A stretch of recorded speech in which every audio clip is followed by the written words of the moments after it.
अनुराग पाठक द्वारा लिखित उपन्यास 12th फेल। हारा वही जो लड़ा नहीं। तीसरे अटेम्प्ट के लिए जनरल स्टडीज़ और इतिहास की कोचिंग करने की मनोज की इच्छा थी। माँ द्वारा दिए पैसों से उसने केवल इतिहास की कोचिंग पढ़नी शुरू कर दी। जनरल स्टडीज़ की कोचिंग के पैसे उसके पास नहीं बचे। मनोज और श्रद्धा दोनों की सिविल सर्विस की प्रीलिम्स इस बार क्लियर हो गई। मनोज की तीसरी और श्रद्धा की पहली प्रीलिम्स थी यह। अविनाश नवल की प्रीलिम्स भी क्लियर हो गई। पिछली मेंस में अविनाश और नवल सफल नहीं हो पाए थे। इस बार उन्हें फिर से मेंस देने का मौका मिल रहा था। गुप्ता का फिर से प्रीलिम्स क्लियर नहीं हुआ। मनोज का साथ छोड़कर सफलता प्राप्त करने का पांडे का सिद्धांत काम नहीं आया। परीक्षा में सफलता का कोई फुल प्रूफ सिद्धांत अभी पांडे को नहीं मिला था। अपने प्यार के साथ मनोज प्रीलिम्स में सफल हो गया था, जबकि पढ़ाई में डिस्टर्ब करने वाले प्यार के माहौल से दूर रहने वाला पांडे फिर असफल हो गया था। पिछली मेंस में असफल होने के बाद नवल एक बार फिर अपनी प्रीलिम्स निकालने के कारण उत्साहित था। सफलता से उत्साहित नवल की इच्छा असफल पांडे पर व्यंग्य करने की होने लगी। नवल ने पांडे से कहा, पांडे, प्यार करने वाले का प्रीलिम्स क्लियर हो गया और प्यार से दूर रहने वाले फेल हो गए। अब क्या कहोगे? पांडे ने प्रीलिम्स के लिए मनोज से अलग रहकर मेहनत की थी, पर वह नहीं जानता था कि कमी कहाँ रह गई। मनोज की सफलता और अपनी असफलता से पांडे के मन में मनोज के लिए ईर्ष्या पैदा हो रही थी। उसने अब मनोज को अपना कॉम्पिटिटर मानते हुए कहा, अभी तो मनोज का केवल प्रीलिम्स क्लियर हुआ है, बहुत लंबा रास्ता तय करना है।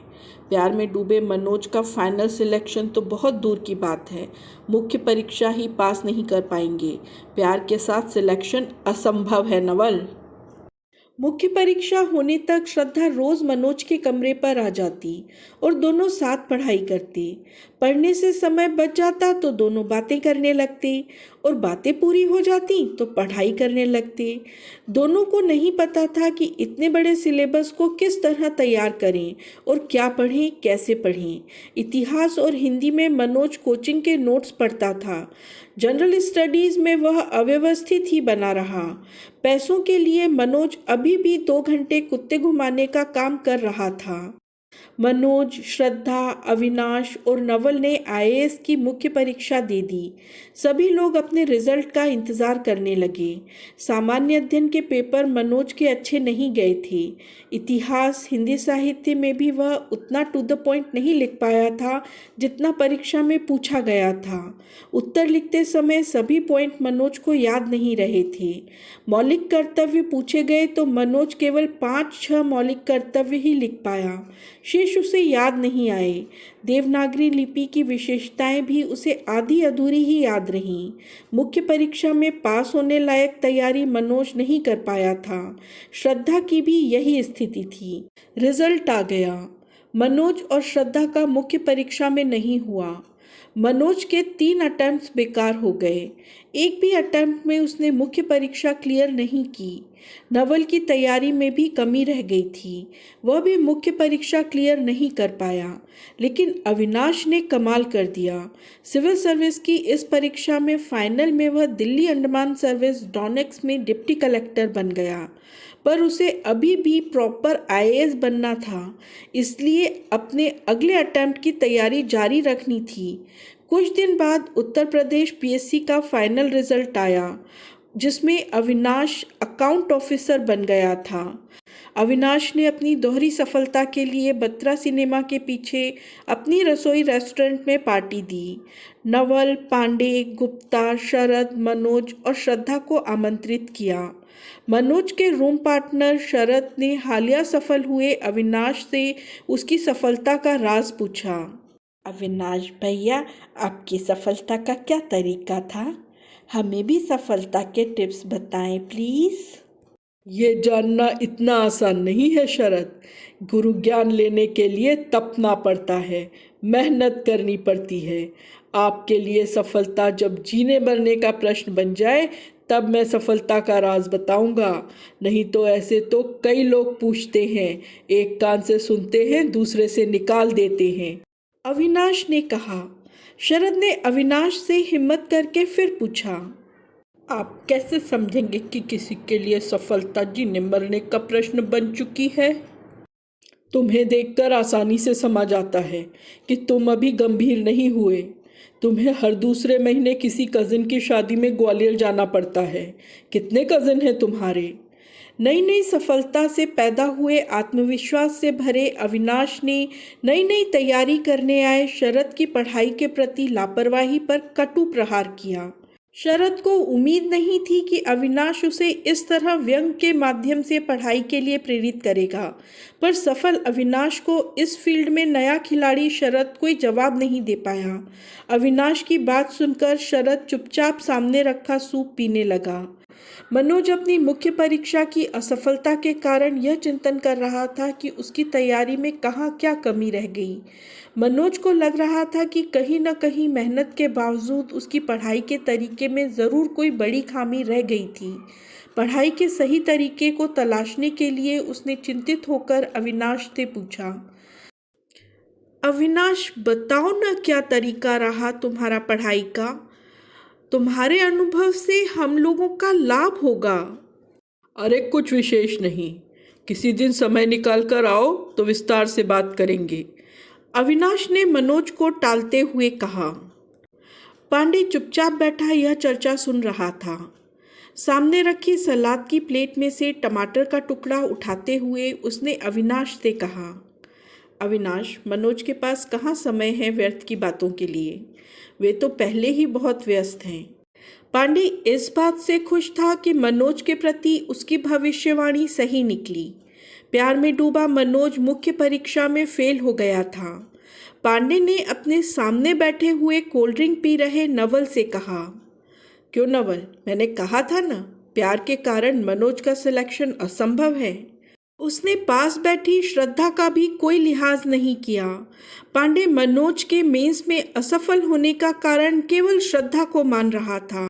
अविनाश अपने सिलेक्शन की खुशी में दी जा रही पार्टी में पांडे की कुंठा सहने के मूड में नहीं था। अविनाश ने उसे फटकारते हुए कहा, बकवास मत करो पांडे, तुम मंचूरियन खाओ। अविनाश की बात का पांडे पर कोई असर नहीं हुआ। वह मनोज की असफलता की अपनी भविष्यवाणी से अति उत्साहित हो गया था। वह अपने स्थान पर खड़ा हुआ और हाथ हिलाते हुए मनोज के घाव पर नमक छिड़कना शुरू किया।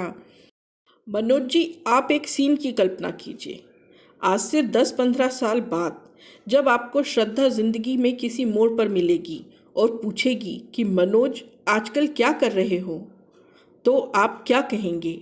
आटा चक्की पर काम कर रहा हूँ या जोरा से मुरैना टेम्पो चला रहा हूँ। पांडे की बात सुनकर मनोज और श्रद्धा का चेहरा उतर गया। मनोज को बिल्कुल उम्मीद नहीं थी कि पांडे पार्टी के इस माहौल में इतनी घटिया बात कर सकता है। श्रद्धा की आंखों से आंसू बहने लगे। मनोज कभी श्रद्धा को देखता, कभी पांडे को। उसे समझ नहीं आ रहा था कि वह क्या करे। पांडे की बात सुनकर अविनाश भड़क गया। पांडे, तुम अगर अच्छा नहीं बोल सकते तो मुंह बंद रखा करो। तुम तो प्रीलिम्स में भी फेल हो गए थे, तुमने कौन तीर मार लिए? मनोज ने कम से कम मेंस परीक्षा तो दी। पांडे ने अविनाश की बात पर कोई ध्यान नहीं दिया और बहुत देर से सामने रखे मंचूरियन खाते हुए कहा, मैं तो मनोज के भले के लिए कह रहा हूँ, पर उन्हें भले की बात कहाँ समझ आती है। पांडे मनोज का सारा भला श्रद्धा के बिना करना चाहता था। श्रद्धा के साथ मनोज का भला करने का कोई प्लान पांडे के पास नहीं था। अपनी बात पूरी करके पांडे ने मंचूरियन की ग्रेवी को फ्राइड राइस में मिलाकर खाना शुरू कर दिया। अपमान और शर्मिंदगी के कारण श्रद्धा का पार्टी में बैठना मुश्किल हो गया था। वह अपने आंसू पोंछती हुई उठी और पार्टी छोड़कर जाने लगी। मनोज भी उसके पीछे चल दिया। मनोज को वहां से जाते हुए देख पांडे ने लोगों को सुनाते हुए कहा, अब पछताए होत क्या, जब चिड़िया चुग गई खेत। इसके पहले भी मनोज के कई बार अपमान हुए थे। गांव में घुसते ही व्यंग बाण झेले थे। लाइब्रेरी में भी उसे अपमानित किया गया था। अपमान और बेबसियों की एक लंबी श्रृंखला को उसने झेला था। पर आज श्रद्धा के सामने पांडे ने उसकी योग्यता और भविष्य पर ही सवाल खड़ा कर दिया था। पांडे ने उसकी असफलता का सारा ठीकरा उसके प्यार पर फोड़ दिया। दोनों सिर झुकाए साथ चले जा रहे थे। दोनों मुखर्जी नगर के पार्क में जाकर बैठ गए। मनोज ने गुस्से में श्रद्धा से कहा, मैं पांडे को कभी माफ नहीं करूंगा। ये अपमान मैं कभी नहीं भूलूंगा। श्रद्धा ने ठंडी आवाज में कहा, पांडे ने तो हमें आईना दिखाया है। असफलता ऐसे ही अपमानित होती है। अब इन अपमानों की आदत डाल लो मनोज।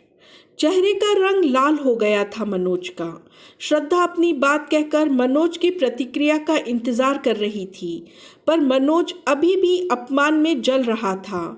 मनोज को चुप देखकर श्रद्धा ने आगे कहा, इसलिए मैं कहती थी केवल पढ़ाई पर ध्यान दो, बेकार की बातों को दिमाग से निकाल दो।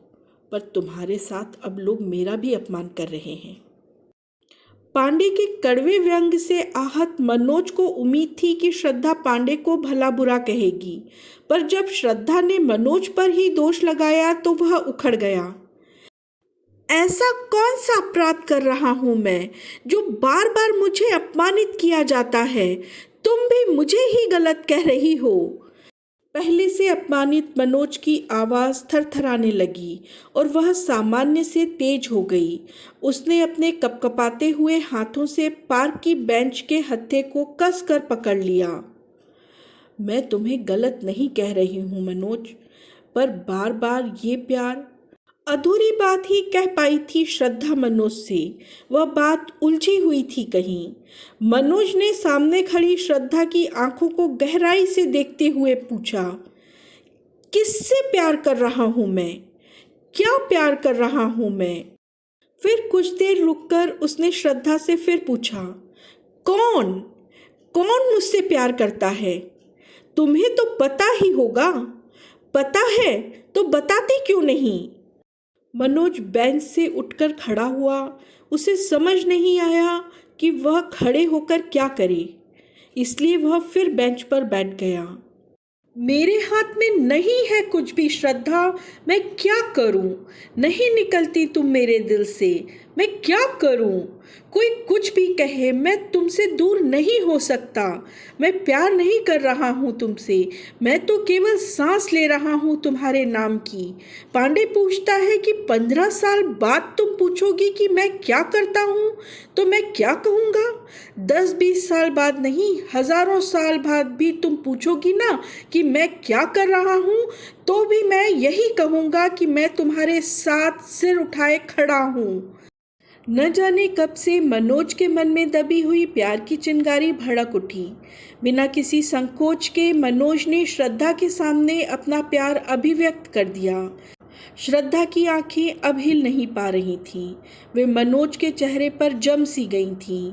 मनोज की नज़रें अंधेरे पार्क में कुछ ढूंढने लगीं। जब उसे अपनी नज़रें पार्क में घुमाने के बाद भी कुछ नहीं मिला तो उसने 2 लंबे सांसें भरकर श्रद्धा से फिर कहना शुरू कर दिया, पांडे कहता है मेरा सिलेक्शन नहीं होगा। क्या मैं इतना कमज़ोर हूँ? क्या प्यार कमज़ोर कर देता है? बस मुझे लगे कि तुमने 2 घड़ी मेरे बारे में सोचा, इतने से ही मैं भरा भरा घूमता फिरूं। बस तुम एक नज़र मुझे देख भर लो, इतने से ही मैं दुनिया उलट पुलट कर दूं। ये नौकरी, ये सिलेक्शन क्या चीज़ है? अपने वाक्य के अंत तक आते आते श्रद्धा के प्यार में मनोज पूरी तरह डूब चुका था। इसी डूबने से वह बच पाएगा ऐसा उसे लग रहा था। श्रद्धा को लग रहा था कि मनोज अपनी नहीं, शायद उसकी खुद की बात कह रहा है। श्रद्धा भी मनोज के बारे में यही सब तो सोचती रहती थी। मनोज जब 5 दिन के लिए अपने गांव चला गया था तब वह उसके लिए परेशान हो गई थी। आज उसकी बात सुनकर न जाने कब से रुके हुए आंसू उसकी आंख में आने को तरस रहे थे, लेकिन वह उन्हें रोकने की कोशिश कर रही थी। 1-2 मिनट बाद उसने कहा, चलो मनोज, देर हो रही है। मनोज उठा और श्रद्धा के साथ साथ चलने लगा, चुपचाप। श्रद्धा के हॉस्टल पहुंचने तक रास्ते भर दोनों में से कोई नहीं बोला। मनोज के पास बोलने के लिए कुछ था नहीं, वह तो अपने आप को खाली कर चुका था, और श्रद्धा शायद अपने भरे मन में से बोलने लायक कोई मोती चुनने की कोशिश कर रही थी। हॉस्टल के बाहर स्ट्रीट लाइट में दो छोटी लड़कियां बैडमिंटन खेल रही थीं। श्रद्धा हॉस्टल के गेट से सटकर खड़ी हो गई। श्रद्धा ने मनोज से कहा, मनोज, तुम्हारे भीतर असीम संभावनाएं हैं। तुम में अगर क्षमता नहीं होती तो मुझे तुमसे कुछ नहीं कहना था। अपनी क्षमता के साथ न्याय न करना खुद से और इस समाज से अन्याय करना होगा। सारे अपमानों से बदला लेने का एक और केवल एक तरीका होता है, वह है सफल होकर दुनिया के सामने खड़े हो जाना। श्रद्धा मनोज की क्षमता पर भरोसा जता रही थी। अब विदा की बारी थी। बैडमिंटन खेल रही लड़कियों में से एक लड़की की शटल रैकेट पर कम आ रही थी, नीचे अधिक गिर रही थी। श्रद्धा ने खेलती हुई लड़कियों की तरफ देखते हुए मनोज से कहा, मनोज, मैं केवल 2 घड़ी तुम्हें याद नहीं करती, हमेशा तुम्हें याद करती हूँ। उसके सामने मनोज के गांव जाने वाले 5 दिन अचानक तैर गए। अकेले उदास दिन, हर जगह मनोज को ढूंढते तलाशते दिन, मनोज के बिना निर्जीव पड़े दिन, मनोज के आने के बाद फिर से चंचल और सुख भरे दिन। उसने अपनी आंखें लड़कियों की तरफ से हटाकर मनोज की तरफ कर लीं। मनोज की आंखों में देखते हुए श्रद्धा ने कहा, मनोज, मैं तुमसे प्यार करती हूँ, बहुत प्यार करती हूँ। कुछ देर सन्नाटा रहा। केवल रैकेट पर सैटल के लगने की आवाज़ आ रही थी। श्रद्धा ने मनोज को एकटक देखते हुए कहा, अब उलट पुलट कर दो ना ये दुनिया प्लीज़। श्रद्धा ने मनोज के प्यार और उसकी क्षमताओं को एक सार कर दिया। इतना कहकर श्रद्धा ने एक पल मनोज को देखा और पलटकर हॉस्टल चली गई। मनोज गेट पर खड़ा रह गया। उसकी दुनिया अचानक एक पल में बदल गई थी। श्रद्धा की आवाज़ उसके कानों में गूंज रही थी, अब उलट पुलट कर दो ना ये दुनिया प्लीज़। बैडमिंटन में जीतने वाली लड़की ने हारने वाली लड़की से कहा, तू साइकिल में फोकस क्यों नहीं कर रही है? इसलिए बार बार हार जाती है, फोकस करना। मनोज ने लड़की की आवाज़ सुनी और हल्की सी मुस्कान उसके होठों पर तैर गई। फिर वह तेजी से पलटा और नेहरू विहार जाने की जगह गांधी विहार जाने लगा। गांधी विहार जाने के लिए जब कोई भी टेम्पो खाली नहीं मिला तो उसने गांधी विहार जाने के लिए दौड़ लगा दी। मनोज को बार बार श्रद्धा की बात सुनाई दे रही थी, मैं तुमसे बहुत प्यार करती हूँ। कब से यह एक वाक्य मनोज सुनना चाह रहा था श्रद्धा से। कब से वह श्रद्धा के चेहरे को इसी लालसा से देखता था कि वह उसके प्यार को स्वीकार करके मुस्कुरा जाए। आज वह दिन आ गया था। लेकिन क्या प्यार किसी के भीतर इतनी ऊर्जा भर देता है? मनोज को लग रहा था कि वह दौड़ नहीं रहा है बल्कि उड़ रहा है, और उड़कर अविनाश के कमरे पर नहीं जा रहा है बल्कि आसमान के तारे तोड़ने जा रहा है। अब तक की असफलता की निराशा पीछे छूटती जा रही थी और सफलता की उम्मीद उसे आगे बढ़ा रही थी। 10 मिनट लगातार दौड़ने के बाद वह अविनाश के कमरे पर पहुंच गया।